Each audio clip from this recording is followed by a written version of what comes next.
Hello guys, today I am starting a YouTube channel named Cubing Tips and Tricks. Every day I would be posting two tricks and tips, one for intermediate solvers and one for advanced solvers. So today's advanced solvers trick is an easy OLCP case.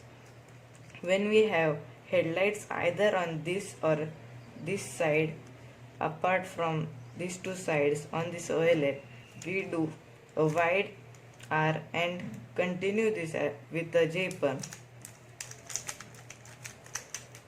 This would give us all corners permitted. Same for the lefty. When we have diagonal swap case for this OLL, if we do the normal algorithm, we would get a really bad diagonal swap case. So to avoid this case, we could also do a J perm here. It would end up in a wide R prime.